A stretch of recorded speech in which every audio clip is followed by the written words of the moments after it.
Right now, we'd like to talk about how dictators use dishonest elections to gain power and also to maintain power. Okay, I have a poster over here. Here's a little photo of that poster. But this is Mao Zedong and a group of other Chinese leaders. And notice that they're all, what are they doing? Why, they're all casting a ballot.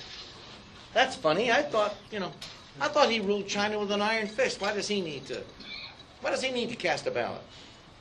Here's a very good book if you're into this. They're a little expensive for the small paperback that it is, but if you're into studying dishonest elections, this is called Voting for Hitler and Stalin. This is the English translation that came out in 2011. I bought one within months after this was released. Picture. You probably can't see it. People in the front might be able to recognize Joseph Stalin. He's got a ballot in his hand. Why? Because he's voting. Stalin? Voting? I thought he ruled Russia or Soviet Union with an iron fist. Inside some of these newspaper articles that I've used for the references into here, we have Adolf Hitler one day on an election day. Guess what he was doing? He was casting a ballot. What the heck is going on here? These strongmen need to cast a ballot? I don't understand. Well, first thing we want to talk about is dictators. We have a tendency to think of dictators in terms of their physical force that they use. And they are nasty physically. They go ahead and they arrest people, detain them without trial, execute people without trial, execute them with mockery of justice trials. But you'll find that that's usually used when the psychological tricks don't work. You see, the first thing that, like dictators, they have a number of psychological means. They want to control you psychologically. When that doesn't work, then we go for the physical. Okay, a deception of protection. They propagandize the police. They really try to get into the police heads that you are somehow maybe an enemy. I mean, just constantly, using a little Pavlovian type psychology. News media is either owned or controlled by the state. They have government control over the schools, so they control what goes into the heads of the young people, also a little bit in the adults. But also, and this is probably one of the least discussed areas of the aspects of how dictators do things, they also use dishonest elections for the psychological effect, as well as for legitimizing power and such things. So why do they even bother holding an election? All right, well, first they legitimize power. You ask Adolf Hitler. Why, he'd say, we run elections. And the people agree with me 99%. I'm not a dictator. I'm just doing what the people want me to do.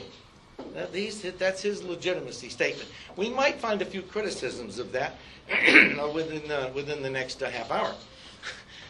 Elections are very handy for identifying the opposition. See, it's when you have your opponent and you let it look like maybe your opponent is going to do something, maybe accomplish something. He'll start bringing people out of the woodwork. In the meantime, the dictator sends moles, agents into the opposing campaign. And in the opposing campaign, he starts learning, who are these people who are my opponents? And that's all this agent does, is he's there to pretend that he's one of these opposing guys. Meantime, he's spying on them and finding out who's an opponent to the dictator. And then they're spreading the defeatism and the despair. This is the psychological warfare aspect of it. Imagine yourself as a German citizen at the end of the day at one of Adolf Hitler's 99% victories. You've been to the polls. You've seen the intimidation. You've seen the ballots, and we're going to look at some of these ballots, and you realize, good grief, even if I vote no, what am I doing? And then you find out but you know that Adolf Hitler's going to cheat because you asked, maybe, can I watch them count the votes? And they're going to say, you can get arrested for trying to watch us count the votes. So you're starting to feel a little bit bad. You seek the refuge of your own home, and then what happens? Oh, by the way, all day long there have been demonstrations in the streets. Bands have been playing. Now the trucks with the loudspeakers are driving down the streets. And unless you live in a rural area, you can probably hear the trucks driving down the streets with the Hitler Youth Corps cheering every time the loudspeakers on the trucks announce the results. Oh, yeah. Let me know when you start feeling a little bad, okay? At some point in here, that's the point. I want you to feel desperate. I want you to feel like you're helpless. I want you to feel like there's nothing you can do. That's the way, I'm quoting Adolf Hitler, of course. I hope you don't. All right. So what are some of the priorities? How do we get this thing? How do we get this thing? Well, when he's taking the first control, he's got two primary purposes. First, I got to rig the current election, and then I have to gain control over the process because I want to win every other one in the future, too. Okay, so that's the top priorities. Once he's achieved that, once he's also got the takeover, once all the power is his, the people have no guns, their votes, they either have no votes or the votes are meaningless. Now I'm going to use it for the psychological warfare purposes, things like I had mentioned earlier. Well, how do they rig the elections? This is important too, because we're going to go into this and we're going to compare what American elections were like during the time of Hitler and Stalin, compare them to the elections of Hitler and Stalin, and then we're going to look at the elections of today and see how much more we are like Hitler and Stalin than we are like our own elections 70 years ago. So, the dictator has the ability to schedule or reschedule any election anytime he wants. Whenever it's to his advantage to reschedule an election. He gets to design the ballots. He gets to put what's on there, and we'll find out. We'll take a look at what Hitler put on some of these ballots. He gets to rewrite the rules whenever he wants. He gets behind closed door vote counts. Count the votes behind closed doors. Trust me, have I ever lied to you? If you say yes, you go to a concentration camp. Oh, okay. And then behind closed doors vote totals. We're also going to deny ballot access to our opposition. You want to run against me, I'll make sure you don't get on the ballot. That always helps. We're going to have government regulation of political activity. And the government is going to define what is political activity. Think about that. We'll get into that a little too. And we'll do a little intimidation of candidates, a little intimidation of voters, a little psychology on the people. But we always hold elections, and I always win, and the people love me. See? I'm not a bad guy. Well, let's look at Nazi Germany. I'm going to make the statement that I think it's probably the best documented dictatorial takeover in all history. And the German newspapers were muzzled. They were muzzled already by the Reichstag fire decree. You were not allowed to say anything contemptuous about the government. What was the Nazi definition of the word contemptuous? Any criticism of Adolf Hitler was considered a contemptuous thing to do. So the Nazi newspapers were muzzled. I was joking about this. I was talking to a professor of German history a little over a year ago while I was writing the article on the 75th anniversary of the Anschluss election. I was discussing this with a professor of German history, and I was only joking. And I said, you know, what's the best language to know if you want to study the vote frauds under Adolf Hitler? And he says, oh, I don't know. I said, English.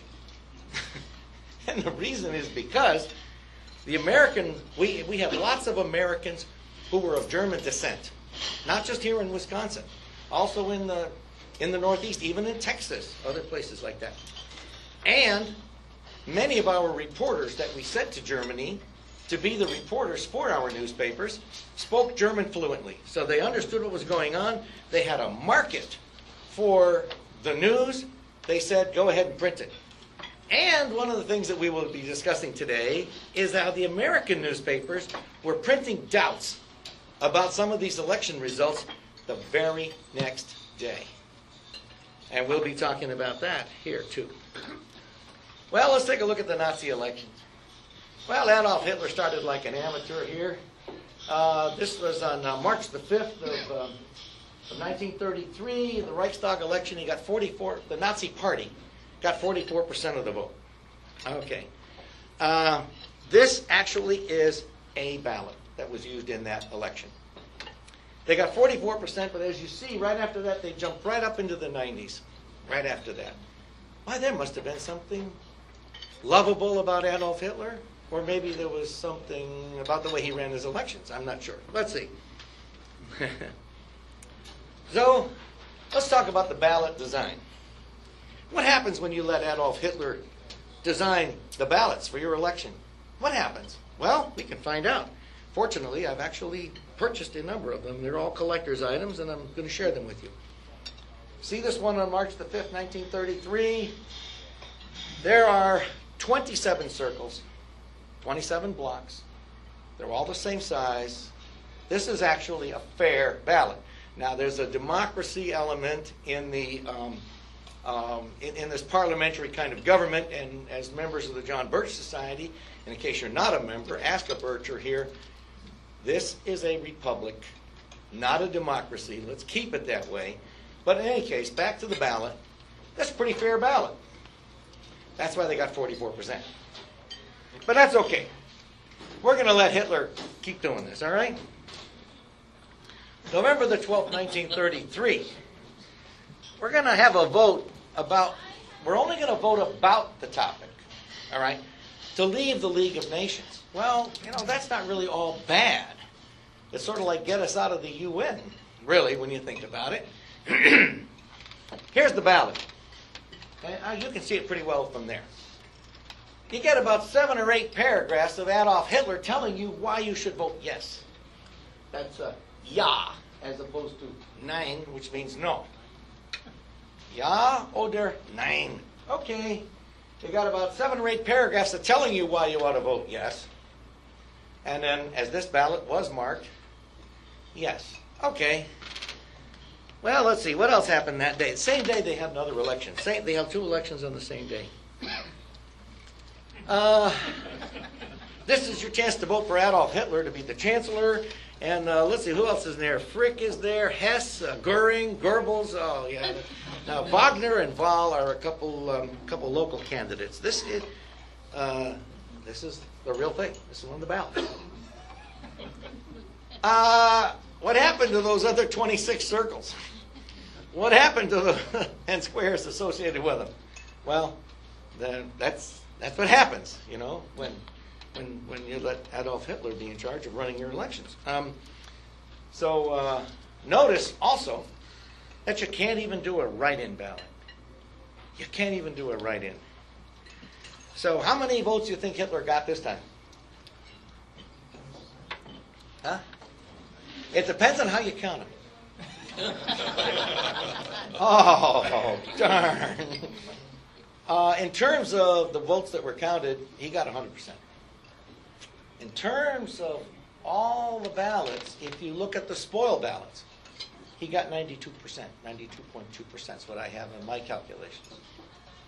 You mean 8% of the people could mark that wrong? Well, the New York Times even had a little statement in there saying, we think there's about 8% of the people here who are trying to protest in any way they can. And so that's what happens when you let Adolf Hitler design your ballots. Okay. This next one is the Anschluss election. Now, in this one over here, Adolf Hitler gave you a choice of yes or no. Oh, thank you, Adolf. You're so sweet. Of course, he also lets you know which one is the bigger circle, and right in the middle, he has the little smaller one off to the side. Oh, and by the way, when you went to vote, there were reports from the voting of the people. Some of them actually got to see. I think some of the reporters did get to see.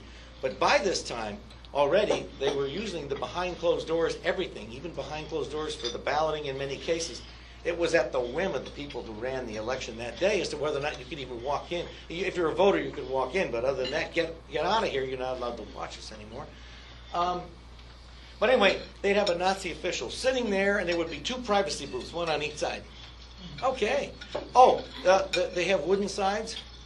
Well, the side where it's close to the Nazi voting official who's watching you, they had it partially cut away so he could actually watch you as you marked your ballot. And it was very easy to see. Now, we have to have the whole story here. We have to listen to Adolf, though. According to Adolf, he was very happy with the results, with the 99% that he got. A little background on this election. Kurt Schuschnigg was the Chancellor of Austria. And Adolf Hitler invited him to Berchtesgaden, and that's where Adolf Hitler successfully intimidated Schuschnigg into agreeing to the idea that that Austria should become part of Germany, should be annexed by Germany. the Anschluss. Well, Schuschnigg was intimidated, and then he got back to Austria, and he devised a little scheme where he would outthink Adolf Hitler. It's never seen that advertisement. It's not nice to fool with Mother Nature. It's not nice to fool with Adolf Hitler either. So what he did on Wednesday, I think it was March the 9th of 1938, he announced that he says, Hitler would like to, make us part of the Third Reich. Why don't we have an election? He's going to call the election. Oh, and he's calling it for that Sunday, like 4 days away. He also said that nobody who was born after December 31st of 1914 could vote. He just declared that. And it was because Hitler had been working with the younger people. And it looked at that, now it's going to be a shoo-in. The people are going to vote no. And this is going to give Schuschnigg the ability to say to Hitler, hey, that was, idea of yours. We understand it, but the people really don't want it. And he knew that would not be okay with Hitler. One of the things we'll go over next in here is once Hitler started achieving those 90% wins, he got mad when he got only 90%. So he knew that with this would be his way of combating Adolf Hitler's, use of elections to do this sort of thing. Well, remember what I said earlier. It's when the psychological techniques fail, what does the dictator do then? He gets physical. Can you believe that within a couple days, the German army invaded and took over Austria? And you ought to read the newspaper reports. Go to your local library and go read these newspaper reports starting on March the 10th, and just read for the next few days. And this is good for a laugh here. One of the reasons why Hitler invaded Austria was because he wanted to make sure they ran it as an honest election. That guy's all heart. Gets me right here, It really does. But then, if you also read those same newspapers for about the next month, you'll also find out that the newspaper reporters were reporting the controls that were put on them. All of a sudden, in order to use long-distance telephones, they had to go to special offices. Now, telephone technology was very different then, too. But if they caught you speaking in any language other than German, and they did listen to you, you got disconnected. You had to speak in German so the Nazis could monitor what the press was saying. By this time already, remember how the Nazi press got muzzled right off the bat. The foreign correspondents by this time were also getting muzzled. They also were. So then finally so Hitler rescheduled the election in order to make sure he could run an honest one. Of course, we understand that. Then when they had everything right, they had everything all set, then they held their election. So you see that power to reschedule an election just out of nowhere. They like that. So anyway, that was the Anschluss election. Same slide we looked at earlier. We're going to look at these next two. This is the one for Hitler becoming president and chancellor, and then the one after that is to invade the Rhineland, or to reoccupy the Rhineland, and to re-German it, to make it German again. What happened in this case, I got the one on Schuschnigg in here. Okay, I lost some of my notes. Oh, here they are over here. Sorry about that. Anyway, when it came to the election, this one was held, the one for Hitler to become the president and chancellor was held on August the 19th of 1934. Hitler endorsed by 9-1 is the headline in the New York Times. Okay. But 38 million people vote yes, 4.2 million vote no. And then in here, if I get the light a little bit better, we'll have it says, every appeal known to skillful politicians and with every argument to the contrary suppressed, they were asked to make their approval unanimous. Nevertheless, 90% of the voters have 10% of the voters have admittedly braved the plebiscite consequences by answering no, and nearly 1 million made their answers ineffective by spoiling their ballots. Yeah, Hitler reacted in anger simply because he only got 90%. And he started some crackdowns and all kinds of stuff. Well, what happened after that? Well, the next election that they held was on March 29, 1936. This was the one on the Rhineland. This is the one, for the very first time, Hitler really genuinely got 99%. That's because, and there were apparently no spoiled ballots, or well, whatever. There's a little dispute about the spoiled. There were a few spoiled ballots, or at least a few admitted. But this is the one when he started the behind closed doors vote counts, all the other things that he did. This is the New York Times for March the 30th. The next day, they talk about confusion causes the counting of blanks and other such things. You see, who was in charge of running the election? Goebbels, the Reich's propaganda minister. By this time, the propaganda ministry was in charge of running the elections in Germany. There ought to be a hint there. So anyway, what we now have, according to Goebbels, all other ballots, it was declared, especially all blank ballots, were counted as invalid and therefore as opposed to Hitler. That's the official pronouncement. What else does it say in the next paragraph? In Berlin and Frankfurt, for instance, election officials openly announced on direct inquiry that all blank ballots had been counted as votes for Hitler. Notice they said on inquiry. What is the reporter telling you? The reporters were not allowed to watch the vote counts. Already it was behind closed doors. And they're letting you know in the New York Times that we now had to ask people after the fact what happened inside. And we got two different stories. Maybe I'm not quite as impressed with that 99% now. I was really impressed. It was just getting me. It was really choking me up. Anyway, well, maybe there might have been another American newspaper that sent reporters over there. Let's see what the Dallas Morning News had to say on March the 30th. Don't forget this date. The election was March the 29th, right? This is March the 30th, Dallas Morning News.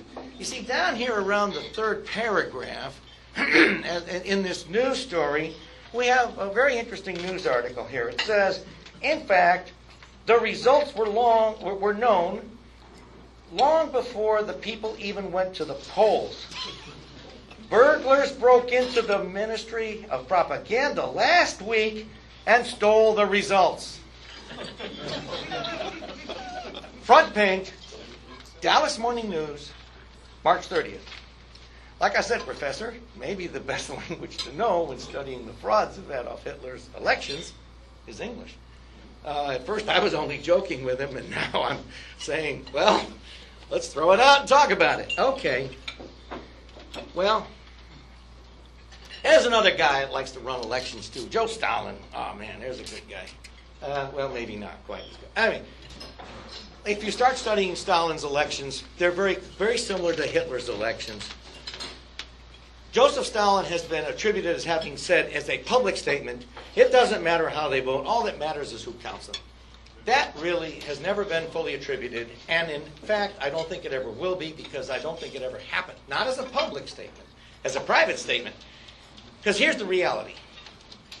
And this may be the source of how that came about.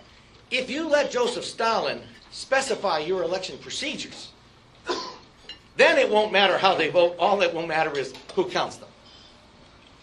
That's what I'm saying. And I think that's probably where, and by the way, that is a truthful statement. If you, but we wouldn't want to. So Joseph Stalin actually encouraged people to vote. See, and I want to show you this. This is rare. I'm going to be very careful with it. This is actually, this thing right over here. This is a propaganda leaf pamphlet. I'm going to be very, very careful. Look at this. When you open it and close it, it actually appears as if you're putting a ballot into a ballot box. I mean, this is 1939 graphics. This is 1939 technology. But it's actually meant when you close it back up to... got to be real careful with this. Oh, this is 75-year-old paper, and it was Soviet paper, too. But this was the kind of stuff he distributed to people to tell them to get involved in these elections. Now, this is kind of sideways in here. that's what's on the inside of this. And what it really says on the inside, I can't translate this, but we have a member of the John Birch Society who does translate these things. And every single word was in there. And it has a couple paragraphs of stuff, but what it really says is, vote for the party of Lenin and Stalin. Vote for the candidates of the communist and nonpartisan bloc. That's what it is. See, now Joseph Stalin, he never said my elections are frauds. He came out and said, boy, our elections are good. He was very convinced, or he tried to convince people his elections were good. Arthur Bliss Lane, U.S. Ambassador to Poland, wrote a book, I Saw Poland Betrayed. Many of the people who've been members of the John Birch Society for any length of time have heard of this book. Some of them have read it. This book it talks about a number of different aspects of how the communists took over Poland. But the final act was a sham election. There was a referendum election in June 1946, and there was an actual election on January the 19th of 1947. One of the things that Arthur Bliss Lane himself saw and reported was how some of those ballot boxes were taken uncounted and then taken to the district commissioner's headquarters to be counted. Ambassador Lane estimated 60% of the voters were members of the Polish Peasant Party. Those were the good guys in this election. There was lots of ballot confusion. When they ran the elections, the communists always got to be number 3, and the Polish Peasant Party might have been 1, might have been 2 over here, might have been 4 over there. They had a lot of confusion on the ballot. There was voter intimidation. Voters would keep track of any voter who cast a secret ballot. There was also candidate intimidation. Some leaders of the Polish Peasant Party were arrested. Some were even executed before the election even. This was all documented by the United States ambassador. This book is available from the John Birch Society. I recommend it very highly. You don't have to read very far into it to see where he talks about elections right from the very start. Because if you look at the first sentence of the foreword on page VII, it says, following the elections of January 19th of 1947, I determined to resign my position as American ambassador. My mission to ensure that free and unfettered elections should be held had been a failure. Starts right off from the bat. He said, now, there were other things besides elections that were in there, but that's part of Stalin's bag. That was part of Stalin's little bag of tricks. Well, that's okay. It can't happen here. Well, let's talk about that. Let's talk about America in the 1930s and 1940s. That came out pretty well. Okay. The votes were counted in public. I don't know of any place in the 1930s and 1940s, this era that we're talking about, where you couldn't just walk on in and tell the people, hi, I'd like to watch the votes being counted.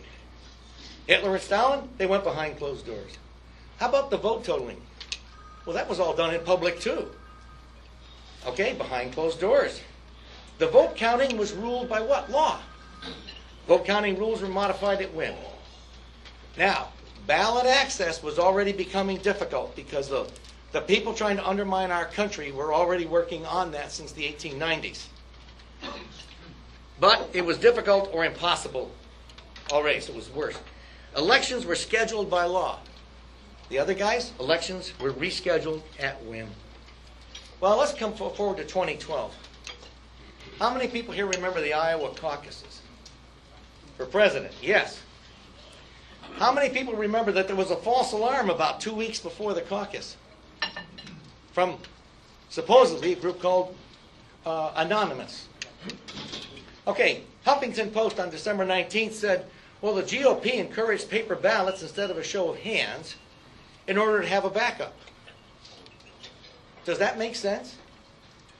Are we so devoid of critical thinking that we can't see or question that statement anyway?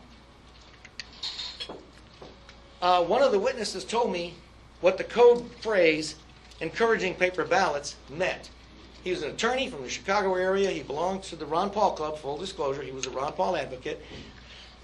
He went to Iowa, asked for permission to watch the votes be counted. He said no. You're not allowed to watch. That's it. Not going to let anybody watch. That's what happened. All right, it's almost like that story about Goebbels and the people who actually counted the votes. The official statement is one thing, the actuality is a little bit different. Same witness also told me there weren't any extra police there. If you were afraid of disruptors, why didn't you have a couple extra police officers hanging around? Oh, and the vote totals were accumulated in a secret location. As a writer for the New American, I contacted them saying, I'm a writer for the New American. I'd like to find out where they were and who the people were who were there to make sure that the vote count, that the vote totaling, everything was done right. Guess what? I don't know how many times I tried. They would not even tell me that. They would not even say that. Why didn't, if they're really afraid of disruptors disrupting this thing, why didn't they just encourage people to bring video cameras? Because the film would have captured the disruptors doing the disruptive acts. And that could have been used to help catch them and convict them, right? Arrest them and convict them. They could also reconstruct the show of hands votes. If the voters wanted privacy, all you had to say was the video recordings would be made from the rear. The video recordings of the hands going up will be made from the rear of the room. And then you could have gone up to the front at the very end, and you could say, my name is John Jones, I'm from Johnson County, precinct number 1, the vote totals are, and then if you live streamed those videos, how could the disruptor, if you had both a local copy on your own plus another copy, wouldn't that have defeated any disruption? That would have really been the right way to address disruption. What about Johnson County, Iowa? I went to the Republican National Convention in 2012 in August, and I just let it be known that there was somebody there that wanted to hear about anything that went wrong anywhere in any of the primaries or any of the caucuses. I met a woman from Johnson County, Iowa, and she told me a story, and then I called another guy, and he confirmed her story. They had a real disagreement in Johnson County, Iowa. A lot of college kids were involved in there, and the Ron Paul people said, and stood up to them and said, you are not taking our votes behind closed doors until they're counted first. They said, no, we take them behind closed doors and count them for you. No, you're not taking them unless we count them first, then you can take them behind closed doors all you want. And they won. And so in Johnson County, Iowa, the votes were counted in front of the people who cast them before they were taken behind closed doors. It was a two-horse race between Romney and Ron Paul. And as you see, that's only, 160 votes or something in there, whatever. It was a fairly close, a two-horse race. How about Maine? Official results were Romney, Ron Paul were over here. Remember Washington County? How many people remember when the state DOP chairman said, you guys are going to get 2 or 3 inches of snow. We're canceling your caucus. Well, we're putting it ahead 1 week. You can't hold it this weekend. You have to go next weekend. And your votes won't count because by party rules, we have to have it done by a certain day. But of course, there were no party rules giving the chairman that authority, but there were the party was playing fast and loose with the rules. Okay, so all of Washington County, their votes just didn't count. By the way, just by coincidence, it was a Ron Paul area, the one where Ron Paul was strong. But then what happened in Belfast, Maine? 22 voters attended the caucus. A pastor by the name of Matt McDonald was the chairman of it. 22 people showed up, and he said, by the way, the instructions are we're not allowed to count the votes in front of the people who cast them. How do you feel about it? They voted 22-0 to count their own ballots. Here's the actual vote totals. Ron Paul, 8. Rick Santorum, 7. Mitt Romney, 5. Undecided, 2. Matt McDonald did something that they used to teach kids in our American government school systems to do, and that is to watch your vote and go all the way to where it's added up. Matt McDonald called the state party headquarters, and he said, by the way, we noticed that you don't show our totals. I just want to be sure you got them. They said, oh, it's only 22 votes, who cares? He said, well, what do you have? And they said, oh, Mitt Romney won with 9. Rick Santorum had 5. Ron Paul had 2. And you might have seen this on YouTube. I also got to interview him, and I've even got a taped, with his permission, taped an interview over the telephone with him as he explained it again to me. Anyway, at this point, he said, we have 22 witnesses that the vote count was actually this 8, 7, 5, and 2. Up till then, it was always, it's only 22 votes, you people don't matter, why are you bothering us? As soon as he said all 22 of us watched and counted our own votes in front of each other. She said, you weren't supposed to do that. All of a sudden, 22 people meant something. If you can watch your vote being counted, I guess you're more important than people who can't. You know, that may be. So it's not happening here. I'm glad to hear that. Well, it can't happen here. Let's go back to that same slide that we looked at. Okay, votes were counted in public. Today, how many of you people here have not yet voted in this primary that's being held today? Hey, when you go vote, hopefully you're going to be voting. Just ask. Don't go too far. You don't want to get arrested. You don't want to make this. But ask, hey, can I come back tonight and watch you people count them? Just ask. You're going to be told no, probably. Say, oh, you've got to go through all these hoops and things like that. You've got to go through it. All right. Another way of taking the vote count out of the public's eyes is to do it electronically, where you can't watch electrons move. As people know, I'm the guy who was the original advocate of the paper trail movement, and you have to have that. But how about the vote totaling in public? Look at what happened in Iowa and in Maine. I contacted both Iowa and Maine Republican parties after those caucuses were over, and they were still not willing to tell me who was there, where they accumulated the votes, and who were the people that made sure it was fair and honest. They just stonewalled me. But this is also happening to our votes now, too. Vote counting rules are governed by law. We're still fairly good there. We're getting a little shaky on some of them. Ballot access is sometimes difficult. Yes, they're becoming more and more difficult all the time. And in Texas, you can't even cast. You can cast a write-in, but the person has to register as a write-in, and you have to go through all kinds of hoops in order to do a write-in. And I tested their electronic equipment, and I voted for somebody who wasn't on their list of approved write-in candidates, because I was one of the people who got to test it. Fortunately, we had a couple good people in our government who said, hey, I'm going to let this guy Kurt get into this thing. I'll ask him. And guess what? It doesn't give you any warning message at all. It just totally ignores your vote. It just doesn't tell you that it ignored your vote. It just chews it up and says goodbye to it. Yeah. Elections are scheduled by law. Right now, we're still fairly good. We have a lot of other problems, but I might have noticed recently, it was a couple of years ago, the governor of North Carolina, I believe it was, asked for some kind of special permission to reschedule based on a number of different things like bad weather or whatever. We used to have ability to extend elections due to bad weather, but the idea of totally rescheduling it, let somebody do it, and especially they could do it in the case of even a false alarm threat of some sort. It can't happen here. It is happening here. But the good news is we still have time to turn it around. We still have time to turn it around. Well, what can I do? Obviously, here in the John Birch Society, we have a lot of educational programs. And I'm here to tell you, without any hesitation, the best thing you can do is join the John Birch Society, if you have not already. And if you are a member, I encourage you to just get more active. In 1986, when I spoke at Boston University, a major East Coast newspaper sent a reporter to that symposium where there were 6 presenters, of which I was one. He talked to 3 of the people that were big names. He missed one of the other big names. The 2 of us that were no names, I remember telling him, I said, hey, guess what my presentation is about? It's about this new technology coming about, and it's all electronic, and I think you need a paper trail. And he's there, well, thanks.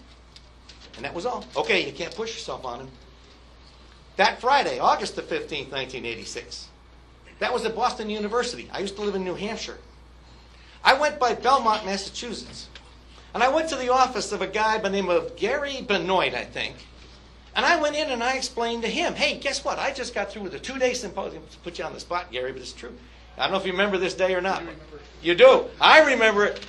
I explained it to Gary. He says, He didn't play all the games like who's famous, who's not. He said, you have a point there. Let's write an article. And so we did. The very first publication in America to have something about the paper trail was the New American. All right? But there's a lot of good reasons to join the John Birch Society. The John Birch Society is just an excellent organization. Education is very important. Other people are going to tell you, get active, do things. That's okay too. You can get on the committee to elect the right person for the right office. But be a member of the John Birch Society also. John Birch Society is the only organization I know that also gives warnings about neutralizers and how the dangers of neutralizers.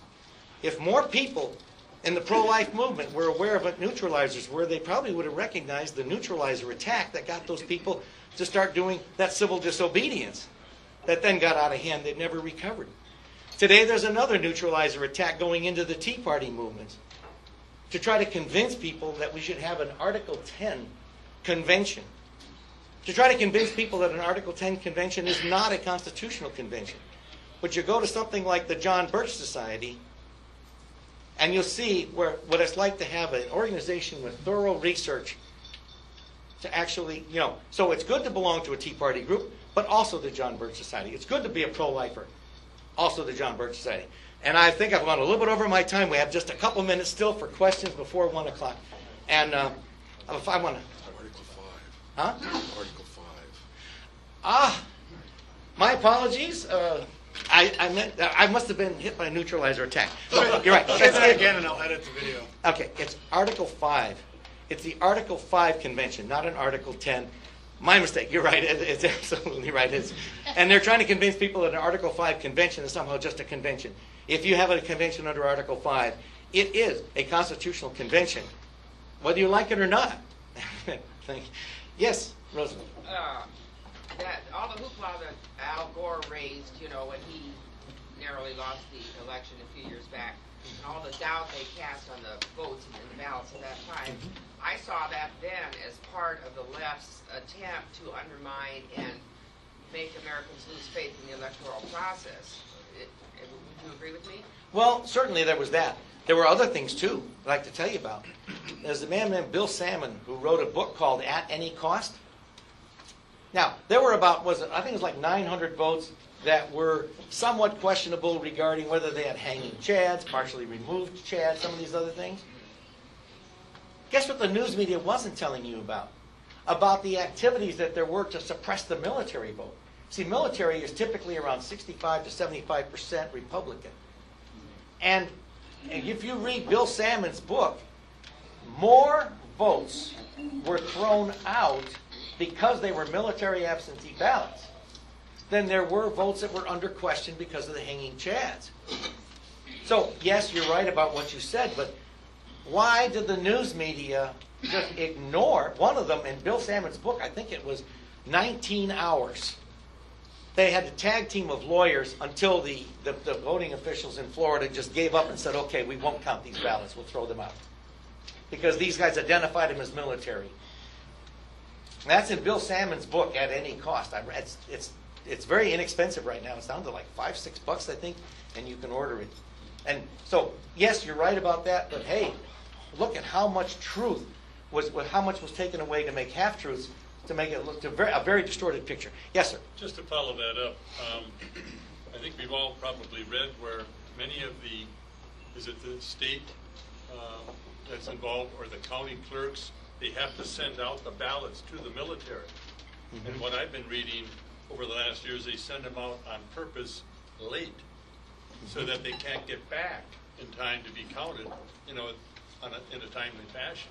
So you got a number of things going on in the military. One, what she talked about, but this other one that I keep hearing about, I think is bigger. I wrote an article for the New American a couple of years ago on our military ballots being suppressed. I think you'll find that you and I have a lot of agreement. And there's a man waving a copy of it. Yes, sir. I am aware of that. And yes. Are there any other? Yes, sir. A couple questions. Army you're wearing. Okay. A couple questions concerning watching the vote. When working with the electronic voting machines, did they give off a tally for each ballot that is put in? And is that tally available to a voter watch? Okay. Number That's one, question one. that's question number one. Can I answer that one first? Yes. Okay. Some of the machines do, some of the machines don't. The question is, can you get to see them?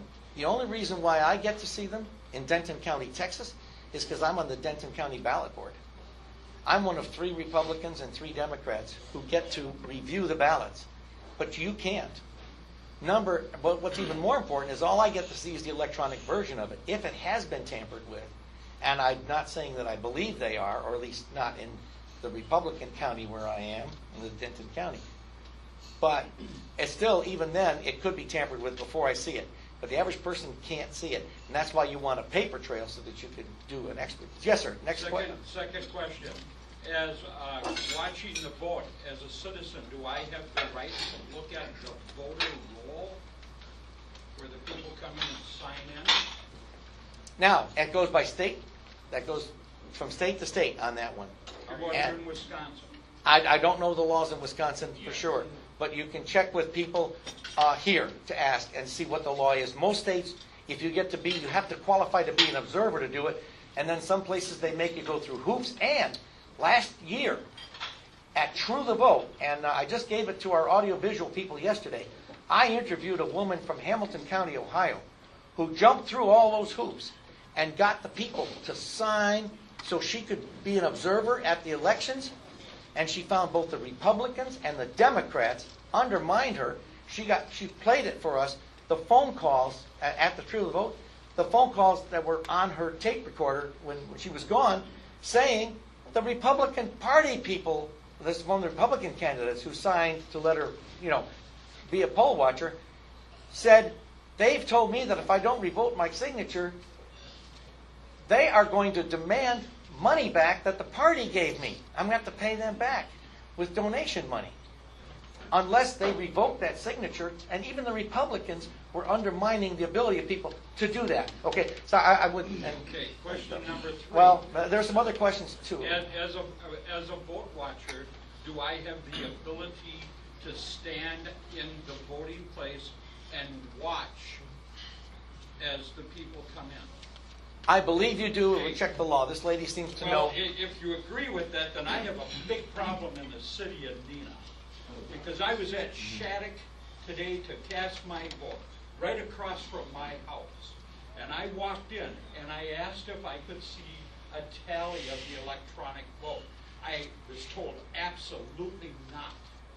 I asked specifically if I could review the roll of the voters that had come in and voted so far. Absolutely not. I asked if I could stand and watch. They made a phone call to the city clerk, and I was told if I didn't leave after I vote, that they would call the police. This is what we have to fight here in America. I have no idea what's going on in the city of Neenah, and that's where I live, and I'm ticked off. Yes, sir. Thank you for your comment. Any other questions we would like to... Yes, sir. I'm sorry, I didn't see your hand earlier. Well, counting the votes is one thing, but to me, presidential elections now are almost like voting for directors of Fortune 500 companies. You don't get to select who you vote for. And I think the Ron Paul episode with 2012 and not being able to speak at the convention and what you explained here as far as the process of selecting our candidates. And we saw where the process is something. We now have circumstantial evidence anyway to say we think there's something So wrong when with you those start talking totals. about 2 Bushes, Jeb Bush, Bill Clinton, Hillary Clinton, Chelsea Clinton as all potential candidates, it's our whole voting process has been corrupted by people at high levels in this country that we don't really, we think we're voting to make a difference, but we really don't. Well, if the John Birch Society is an informational organization, Robert Welch said we are an educational army fighting with facts. Education is our only weapon. Education is our only strategy. Truth is our only weapon.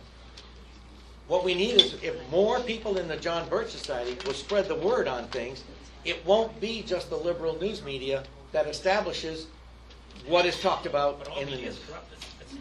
It's pretty much what the oligarchs want to be said. If we have a stronger John Birch Society with more members, we will be able to overpower the news media.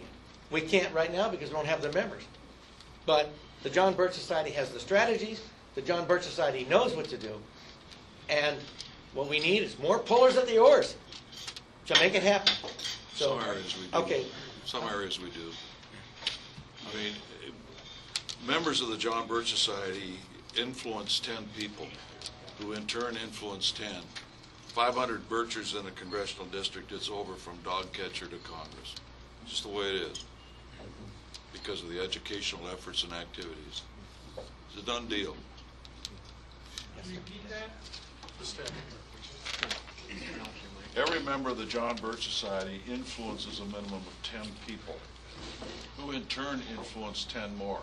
So one member of the society statistically influences 100 votes. You get 500 members in a congressional district, it's all over, because we go around the media. I don't do that. And, but at any rate, it's done all the time. Some people can't talk to their spouse. Anybody here? Other people influence hundreds. I give an award every year to the Bircher that influences at least 1 million people in and of his own influence. 3 years in a row I've been doing that. And they get out there and they produce the information and the knowledge and the, more importantly, the understanding necessary. And then the papers don't count. The TV doesn't count. The internet doesn't count after that. It's people organized doing the same thing at the same time to get the same information out. It works. Well, thank you, folks. Thank you very much. Thank you very much.